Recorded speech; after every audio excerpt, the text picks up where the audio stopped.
हरे कृष्णा। ओम नमः शिवाय।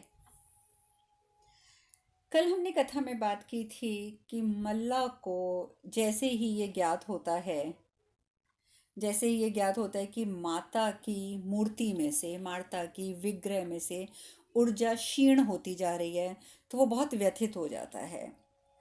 और परंतु वो फिर भी बड़े अपने आप के ऊपर घमंड करता हुआ फिर भी ये बात कहता है कि मैं उन्हीं मंत्रों से माता को पुनः नियंत्रित करूंगा जिन मंत्रों से मैंने पहले नियंत्रित किया था। और माता जो हैं वो अनियंत्रित हैं और मैं जानता हूँ कि मैं उन्हें नियंत्रित कर सकता हूँ। जबकि तुंग्र उन्हें बताते हैं कि मल्ला माता अनियंत्रित थी, माता अनियंत्रित थी, किंतु कैलाश पर हो रहे नवदुर्गानुष्ठान से माता को शांति और शक्ति मिल रही है। और ये सब बातें सुनकर मणि तो रोना शुरू कर देता है। वहीं पर दूसरी ओर कैलाश पर देवी गंगा उपस्थित होती हैं और माँ कालरात्रि के स्वरूप का वो पूर्ण वर्णन करती हैं। और वहीं तीसरी ओर अघोरा वो भस्म आरती का स्नान करवा के माता को कुमकुम तिलक करके चौथे स्वरूप की भी, चौथे कोने की भी स्थापना कर देता है। और देवी पार्वती के चारों ओर जो माँ काली के स्वरूप उपस्थित थे वो चारों के चारों लुप्त हो जाते हैं। अब 8वां दिन होता है। ऋषि कश्यप 8वें दिन की कथा कहने के लिए तैयार होते हैं। ऋषि कश्यप कहते हैं कि महादेव को अपने पति के रूप में प्राप्त करने के लिए माता पार्वती ने कठोर तप किया था। कठोर तप। और उस कठोर तप के परिणाम स्वरूप उनकी जो शरीर था, उनकी मतलब जो काया थी, वो पूरे तरीके से काली पड़ गई। जैसा कि मैंने आपको कथा में बताया था कि माता पार्वती पहले सिर्फ पत्र खाकर और फल फूल खाकर अपना जीवन निर्वाह करती थी, फिर उन्होंने सिर्फ गिरे हुए बेलपत्र खाना शुरू कर दिया और अंत में उन्होंने बेलपत्र खाना भी बंद कर दिया। तभी उन्होंने, उनका नाम अपर्णा पड़ा। और उसके बाद तो उन्होंने जल का भी त्याग कर दिया था। तो इतनी कठोर तपस्या के परिणाम स्वरूप उनकी जो काया थी वो पूरे तरीके से काली पड़ गई। अंततः महादेव माता पार्वती की तपस्या से प्रसन्न होते हैं, तपस्या से प्रसन्न होते हैं और महादेव माता पार्वती के प्रेम को स्वीकार करते हैं। और उसके बाद माता पार्वती ने महादेव के मन के अनुसार गौरी रूप धारण किया और महादेव ने माता पार्वती को महागौरी का नाम दिया। उन्होंने माता पार्वती को महागौरी के नाम से संबोधित किया। माँ गौरी जो है वो माँ दुर्गा की 8वीं शक्ति कहलाती हैं। जब हम 8वें दिन उपासना करते हैं तो हम माँ गौरी की उपासना करते हैं। जो महागौरी हैं उनके वस्त्र, उनके आभूषण, सभी कुछ बिल्कुल श्वेत होता है। उनका जो वाहन है वो वृषभ है। और जो भी भक्त नवरात्रि के 8वें दिन महागौरी की सच्चे हृदय से उपासना करता है, उस भक्त के चरित्र के सारे दोष धुल जाते हैं। यानी कि वो व्यक्ति, वो उपासक जो महागौरी की आराधना करता है, वो पूर्ण रूप से पवित्र हो जाता है, शुद्ध हो जाता है। और वह पुनः पवित्र और अक्षय पुण्यों को भी प्राप्त करता है। यानी कि उसके जो पाप कर्म होते हैं उन्हें उससे मुक्ति मिल जाती है। इसके बाद ऋषि कश्यप कहते हैं कि अब नेत्र बंद करके महागौरी का ध्यान करें। उनकी चारों भुजाएं हैं। 8वीं शक्ति महागौरी, यानी कि 4 भुजाओं की स्वामिनी। और इस प्रकार से 8वें दिन की कथा भी पूर्ण होती है। नारद मुनि कहते हैं कि आज की कथा बहुत ही सुखदाई थी, क्योंकि इस कथा के श्रवण से ही असीम शांति और अपरिमित आनंद का अनुभव हुआ है। और 8 दिनों तक 8 रूपों का वर्णन तो नारद मुनि कहते हैं हमने सुना कि 8 दिन 8 रूपों का वर्णन हो चुका है। किंतु अब प्रश्न ये उठता है कि माँ का आखिरी स्वरूप यानी कि 9वां स्वरूप, यानी कि सिद्धिदात्री का स्वरूप जो कहा जाता है, उसका वर्णन कौन करेगा? 9वें दिन का वर्णन कौन करेगा? सब एक दूसरे का चेहरा देखने लग जाते हैं। तभी महादेव कहते हैं मैं करूँगा 9वें दिन के स्वरूप का वर्णन। सब प्रसन्न हो जाते हैं, सब बहुत प्रसन्न हो जाते हैं। महादेव कहते हैं मैं वर्णन करूँगा, क्योंकि शक्ति के 9वें दिन यानी कि सिद्धिदात्री की कथा कहना बहुत ही आनंद पूर्वक होता है, इसीलिए मैं वो कहूँगा। और शिव जी जो होते हैं वो कहते हैं कि मेरे को अब ऐसा लग रहा है, मुझे ऐसा प्रतीत हो रहा है कि अब देवी पार्वती के नेत्र खुलने वाले हैं। ये आभास होते ही वो वहाँ बैठे बैठे कहते हैं पार्वती नेत्र खोलो, पार्वती नेत्र खोलो, क्योंकि चक्र से निकलने का समय आ चुका है। और सच में वहाँ माता पार्वती अपने नेत्र खोल लेती हैं और माता पार्वती अत्यंत शांत और प्रसन्न होती हैं, अत्यंत शांत और प्रसन्न। उनके मुख पर ज़रा सा भी अब वो तनाव, वो क्रोध, ऐसा कुछ भी नहीं रह जाता, वो पूर्ण रूप से शांत होती हैं। समय का कुछ पता ही नहीं चलता, 9वां दिन भी आ जाता है। 9वां दिन, जैसे कि महादेव ने कहा कि 9वें दिन की कथा महादेव कहेंगे। महादेव कहते हैं कि आज इस अनुष्ठान के 9वें दिन हम माँ दुर्गा के 9वें स्वरूप यानी कि सिद्धिदात्री की उपासना करते हैं। और महादेव ये भी बताते हैं कि महादेव का अर्धनारीश्वर रूप सिद्धिदात्री की अनुकंपा का ही परिणाम है, उनकी ही अनुकंपा है। सिद्धिदात्री यानी कि सिद्धियां प्रदान करने वाली। महादेव कहते हैं अनिमा, महिमा, गरिमा, लघिमा, प्राप्ति, प्रकंप, इशित, वशिष्ठ, इस प्रकार से 8 सिद्धियों की स्वामिनी हैं देवी सिद्धिदात्री। और उनकी उपासना करने से 8 सिद्धियों की प्राप्ति संभव है। यदि कोई मनुष्य श्रद्धा पूर्वक पूर्ण उपासना करता है तो उसे 8 सिद्धियां प्राप्त हो सकती हैं, ये संभव है। सिद्धिदात्री की उपासना करने से ऐसा कुछ भी नहीं है जो आप प्राप्त ना कर सको। और बात भी सत्य है, जब आपको ये 8 सिद्धियां ही प्राप्त हो गई अर्थात आपको तो सब कुछ प्राप्त हो गया। किंतु सिद्धिदात्री के दर्शन के पश्चात ऐसी संपूर्णता, वो ऐसे संतोष की अनुभूति होती है कि भक्त के मन में कुछ प्राप्त और करने की कामना शेष ही नहीं रह जाती है।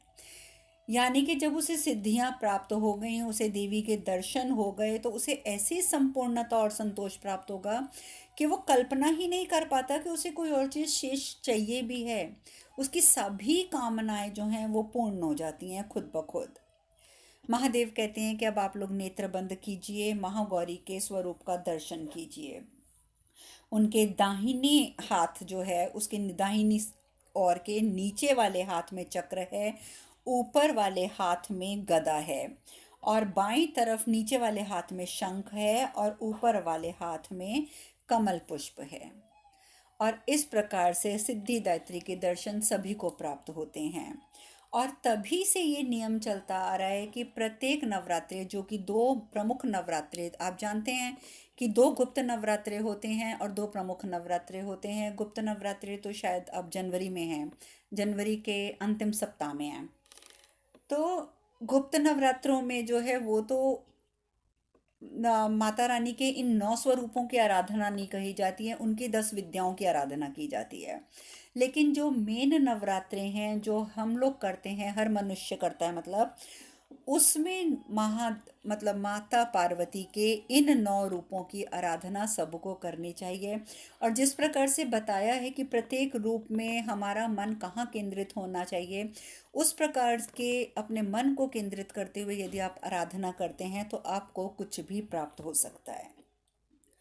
यहाँ जो पूरा अनुष्ठान है वो पूर्ण होता है। वहीं दूसरी ओर अघोरा, वो कहते हैं कि संसार के चारों कोनों में संतुलन स्थापित हो चुका है, अब शीघ्र ही इस यंत्र की कृपा सब पर होगी। और वो अपने जो वो इतना उनको पता है कि जो यंत्र उन्होंने बनाया है वो अदृश्य रूप से, वो यंत्र अदृश्य रूप से जब स्थापित हो जाएगा ब्रह्मांड में, तो उस स्थापना के बाद उसकी जो विशेषताएं हैं उस यंत्र की, और जिस प्रकार से अघोरा ने यानी कि महादेव ने उसको एक सुरक्षा कवच के रूप में बनाया है, उसका फल सबको प्राप्त होना शुरू हो जाएगा। ब्रह्मदेव माता सरस्वती भी देख रही हैं कि चारों कोनों में स्थापना हो चुकी है। अब वो कहती हैं कि माता सरस्वती कहती हैं कि अघोरा ने चौथी मूर्ति की स्थापना जो अब कर दी है, अब चारों मूर्तियां स्थापित हो चुकी हैं, तो स्वामी अब क्या होगा। तो ब्रह्मदेव कहते हैं कि मूर्ति स्थापना का उद्देश्य निसंदेह पूर्ण हो चुका है। चारों मूर्तियां स्थापित हो चुकी हैं, किंतु देवी पार्वती को मल्ला और मणि के यंत्र से अभी निकाल कर अपने यंत्र में स्थापित करने का जो मंतव्य है वो अभी शेष है, वो अभी पूर्ण नहीं हुआ है। और देवी पार्वती ने अपने काली स्वरूप में अपनी इच्छा से उस यंत्र में प्रवेश किया था, और अब वो उससे बाहर तो निकलेंगी। देवी सरस्वती को ब्रह्मदेव बताते हैं वो उसमें से बाहर तो निकलेंगी, अवश्य निकलेंगी, किंतु देवी पार्वती कुछ ऐसा करेंगी जिससे अघोरा के लिए एक बहुत बड़ा विघ्न उत्पन्न हो जाएगा।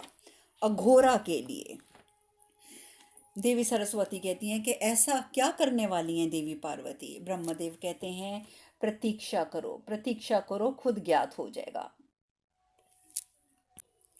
वहीं दूसरी ओर मल्ला, उसका यज्ञ चालू है, लगातार पूजा, अपनी पूजा में वो लगा हुआ है, और पूजा करते करते क्रोधित हो के वो हवन सामग्री डालना शुरू कर देता है हवन कुंड में। तो तुंग्र कहता है ये तुम क्या कर रहे हो, ऐसे तो तुम सबको सत्यानाश कर दोगे अपना भी। तो कहता है नहीं तुंग्र, मैं इतना जानता हूँ कि यदि माँ यहाँ से चली गई तो फिर उससे तो अच्छा है कि मुझे मृत्यु प्राप्त हो जाए। मेरे लिए मरना जो है वो आसान है, पर माँ के बिना मैं जीवित तो नहीं रहूँगा।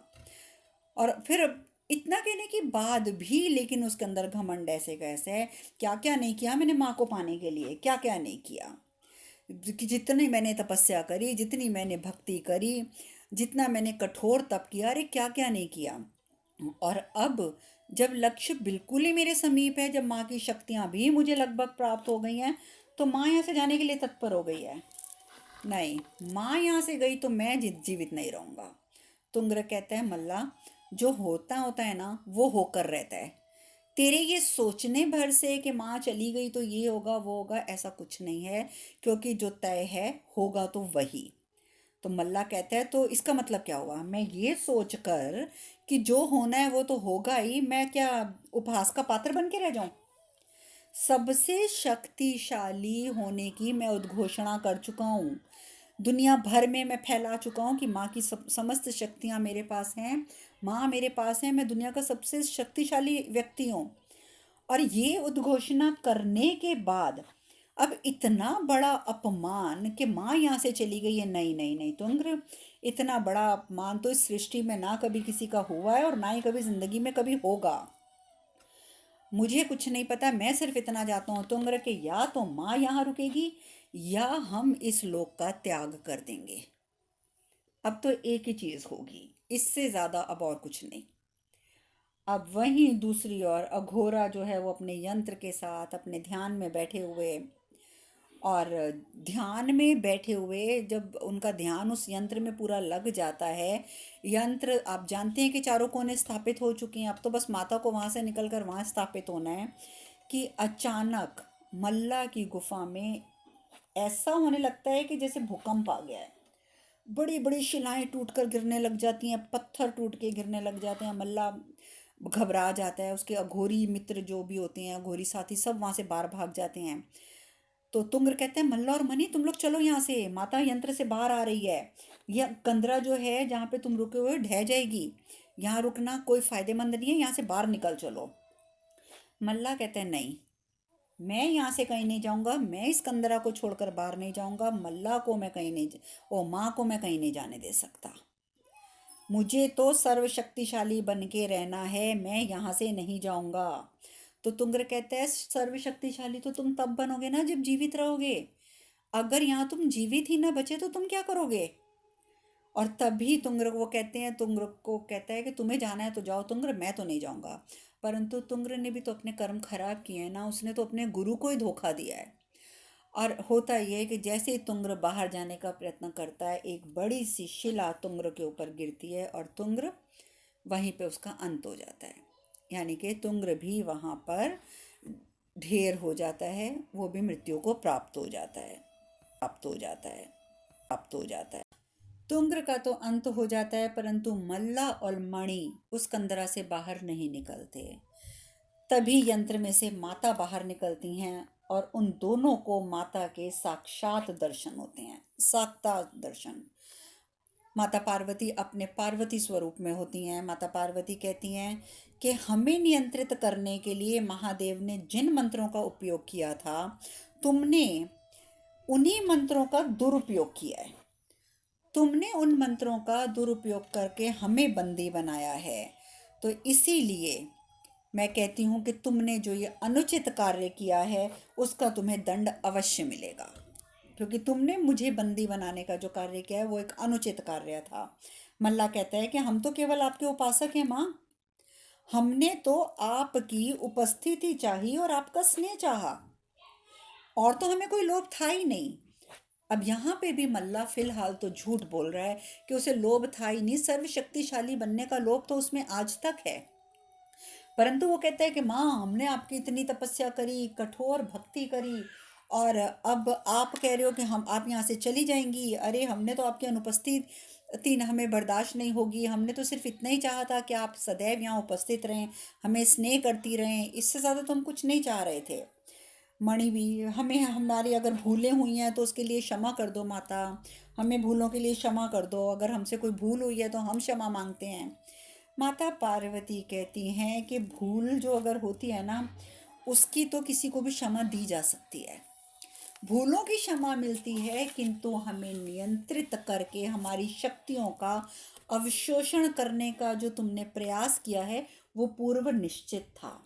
तुमने हमारी भक्ति ही इसीलिए करी थी क्योंकि तुमने पहले से ही निश्चित कर रखा था कि तुम हमें बंदी बनाओगे, और इस प्रकार से हमारे साथ हमें बंदी बनाकर दुष्कृत्य करोगे तुम अपने मन के। तुम्हारी पुकार में एक कपट था। जब तुम पुकारते थे ना माँ माँ, माता माता माता माता, तो तुम्हारी पुकार में एक कपट था जिसे एक स्त्री के हृदय ने तो सुन लिया, किंतु माँ के हृदय ने इसे नकार दिया। स्त्री के हृदय ने तो कहा कि इसमें कपट है, इसके पास नहीं जाना, परंतु माँ कहती है कपट है भी तो क्या हुआ, उसने वो मुझे माँ कह के पुकार रहा है तो मुझे जाना चाहिए। और इस प्रकार से तुम्हारे कपट को नकारते हुए एक माँ तुम्हारे समक्ष उपस्थित हो गई थी, और एक माँ यहाँ तुम्हारे पास चली आई थी। किंतु ऐसे प्रयासों का परिणाम कभी भी सफल नहीं होता है मल्ला, कभी सफल नहीं होता है। इसलिए हम उस यंत्र में स्थापित होने जा रहे हैं। समय आने पर तुम्हारे कपट के भरे आश्रय में जो हमें रहना पड़ा, उसका प्रायश्चित हमें करना होगा। देखिए, यहाँ माता पार्वती कह रही हैं कि अब उन्हें प्रायश्चित करना पड़ेगा, क्योंकि माँ अपने भक्त की पुकार सुनकर चली आई। ये जानते हुए भी एक स्त्री के हृदय ने जब ये जान लिया कि ये कपट भरी पुकार है, परंतु माँ तब भी खिंचकर चली आई और यहाँ बंदी बन के रह गई। इसीलिए माता पार्वती कहती हैं कि मुझे इस चीज़ का प्रायश्चित तो करना होगा, किंतु भविष्य में अब कोई भी इस प्रकार की भावना से हमें बांध कर नियंत्रित नहीं कर पाएगा, ये बात तो निश्चित है। मणि रोने लग जाता है जोर जोर से, मत जाइए माता, मत जाइए, हमने सारी उम्र आपकी उपासना की है, मत जाइए, हमारे साथ इतना बड़ा हमें दंड मत दीजिए। माता पार्वती कहती हैं कि तुमने काली की उपासना अवश्य की है, अवश्य की है तुमने उपासना, किंतु अनुचित ढंग से की है, अनुचित ढंग से। मल्ला कहता है कि हमने आपका लेकिन कभी अनादर नहीं किया माँ, हमने जो भी किया वो भक्ति में किया, हमने आपका अनादर नहीं किया कभी भी। ये सुनकर माता पार्वती कहती हैं, और तुम्हें ये लगा कि तुम भक्ति के नाम पर पाप करोगे और काली माता तुमसे प्रसन्न होगी। तुमने ये सोचा कि तुम भक्ति के नाम पर पाप करते रहोगे और माँ प्रसन्न होती जाएगी। नहीं मल्ला, नहीं। भक्ति के नाम पर आडंबर करना, भक्ति के नाम पर पाप करना, उससे कभी कोई भगवान या कभी कोई देवी देवता प्रसन्न नहीं होते हैं, कभी प्रसन्न नहीं होते हैं। तो मल्ला कहता है, मल्ला भी चिल्लाने लग जाता है, नहीं माँ मत जाइए मत जाइए, यदि आप चले गए तो हमें क्या, आप अपने भक्तों को अपने पुत्रों को भयभीत छोड़ के चली जाएंगी। तो माता पार्वती बोलती है, भयभीत? तुम्हें किसका भय है? तुम किससे भयभीत हो जो तुम भय भय की बात कर रहे हो? मल्ला कहता है कि हाँ हम भयभीत हैं माँ, हम अघोरा से भयभीत हैं, हम अघोरा से भयभीत हैं। क्या आप हमें उसके भुक्त से, उसके भय से हमें मुक्त नहीं कराएंगी? क्या आप हमें ऐसे भयभीत छोड़कर चली जाएंगी? हमने वर्षों आपकी आराधना करी, आपकी उपासना करी, ठीक है आपने हमें गलत समझा, हम मानते हैं कि हमसे गलतियां भी हुई हैं, परंतु क्या तब भी आप अपने भक्तों को इस प्रकार से भयभीत छोड़कर प्रस्थान कर जाएंगी? क्या आप हमारी भक्ति का हमें ऐसा फल देंगी? ये फल मिलेगा हमें हमारी भक्ति का? माता पार्वती कहती हैं, मल्ला केवल तुम्हारी भक्ति के लिए, तुम्हारे लिए नहीं और ना ही मणि तुम्हारे लिए, केवल तुम दोनों की भक्ति के लिए हम तुम्हें कहते हैं कि यदि तुमने हमें कभी संकट में पुकारा, कभी भी अगर तुम संकट में पड़ गए और तुमने हमें पुकारा, तो हम एक अंतिम बार अवश्य आएंगे, एक अंतिम बार अवश्य आएंगे, लेकिन वो अंतिम बार होगा जब हम तुम्हारी सहायता हेतु वहां पर उपस्थित होंगे। किंतु ज्ञात रहे, यदि तुम्हारा उद्देश्य किसी भी प्रकार से अनिष्टकारी हुआ या स्वार्थ से परिपूर्ण हुआ, तो हम उसी समय तुम्हारा परित्याग कर देंगे, उसी समय तुम्हारा परित्याग कर देंगे। उसके बाद हम जीवन पर्यंत कभी तुम्हारी पुकार नहीं सुनेंगे। ये बात तुम अपने हृदय में बसा लो कि तुम अगर हमें पुकारो और तुम्हारा उद्देश्य अगर अनिष्टकारी हुआ, तो फिर तुम्हारा परित्याग निश्चित है। दोनों इस प्रकार की बातें सुनते हैं, दोनों के आंखों में अश्रु बहने लग जाते हैं, दोनों धरती पर बैठ के विलाप करते हैं कि माँ ठीक है, चलो हमारे लिए इतना ही बहुत है कि आप एक बार तो हमारे पुकारने पर अवश्य आएंगी ना। और माता पार्वती वहाँ से प्रस्थान कर जाती हैं, प्रस्थान कर जाती हैं। और वहाँ से प्रस्थान करके अघोरा के यंत्र में शक्ति की स्थापना पूर्ण होने लगती है, उसमें शक्ति आनी शुरू हो जाती है। अब देखिए, लेकिन अभी यहाँ पर एक समस्या है। अभी हमने थोड़ी समय कुछ देर पहले एक चर्चा की थी कि माता सरस्वती ने ये कहा था कि अब तो उस यंत्र से निकलकर अघोरा के यंत्र में स्थापित हो जाएंगी देवी पार्वती। और उस समय ब्रह्मदेव ने कहा था कि लेकिन यहाँ पर एक समस्या आएगी, क्योंकि माता जो देवी पार्वती हैं उनके द्वारा एक ऐसा कार्य हो जाएगा जिस वजह से अघोरा के राह में रुकावट पैदा हो जाएगी। और वही देखिए माता पार्वती ने कर दिया। उन्होंने ये कह दिया कि एक बार मैं तुम्हें बचाने के लिए तुम्हारी पुकार पर अवश्य आऊंगी। और इधर उन्होंने जिस प्रकार से ये बातें कही, और वहीं दूसरी ओर अघोरा के काम में ये एक अड़चन पैदा होने का एक कदम उठ गया। लेकिन महादेवी सब कुछ देख रहे हैं, सुन रहे हैं, परंतु फिर भी वो प्रसन्न है, और प्रसन्नता पूर्वक उनके मुख से निकल जाता है कि काली पुनः अपने पार्वती के स्वरूप में लौट आई। और तभी गणेश जी भी, नंदी जी भी, कार्तिकेय जी भी सब प्रसन्न हो जाते हैं ये बात सुनकर कि अगर माँ पार्वती के रूप में लौट आई हैं तो ये तो बहुत प्रसन्नता का विषय है। तो पिताजी क्या मैं जाऊं? कार्तिकेय कहते हैं, क्या मैं जाऊं और जाके माँ को ले आऊं? तो गणेश जी बोलते हैं, भैया अगर पिताजी जाकर माँ को लेके आएंगे ना तो वो माँ ज़्यादा प्रसन्न होंगी। तो महादेव भी एक बार तो कह देते हैं अवश्य, परंतु तभी उन्हें देवी पार्वती का कथन याद आ जाता है कि मैं अपनी इच्छा से, अपनी स्वेच्छा से यहाँ से जा रही हूँ और अपनी स्वेच्छा से ही मैं वापस लौटूंगी। और जैसे ये कथन उन्हें याद आता है तो वो कुछ क्षण के लिए वहीं रुक जाते हैं। और वहां दूसरी ओर मल्ला और मणि को इस प्रकार का वचन देकर माता पार्वती जब प्रस्थान कर जाती हैं, तो मल्ला के मन में फिर वही गलत विचार दोबारा उसी क्षण आने शुरू हो जाते हैं। कौन से विचार आने शुरू हो जाते हैं? कि किस प्रकार से मैं अघोरा का अंत करूं, क्योंकि उसके मन में ये धारणा बन चुकी है कि मुझे अघोरा का अंत करना है। यदि मैंने अघोरा का अंत नहीं किया, अघोरा जीवित रहा, तो वो मेरा अंत कर देगा, वो मुझे जीवित नहीं छोड़ेगा। और मैं अघोरा से डर डर कर जीना नहीं चाहता। इसीलिए वो क्या करता है, मणि से कहता है कि चलो अब हम लोग स्कंदरा से बाहर चलते हैं। दक्षिण की ओर हमारे बहुत से लोग रहते हैं जो हमारे हितैषी हैं, तो हम दोनों दक्षिण की ओर प्रस्थान करेंगे। दक्षिण में जाकर हम एक बहुत बड़ी सेना का निर्माण करेंगे, और उसके बाद हम अघोरा पर आक्रमण करके अघोरा का अंत करेंगे। और फिर भी अगर अघोरा ने हमारे लिए कुछ करने का प्रयत्न किया, हमारी जैसे सेना का अंत कर दिया या हमारा अंत करने का प्रयास किया, तो हम माता को पुकारेंगे और माता हमारी रक्षा हेतु अवश्य आएगी।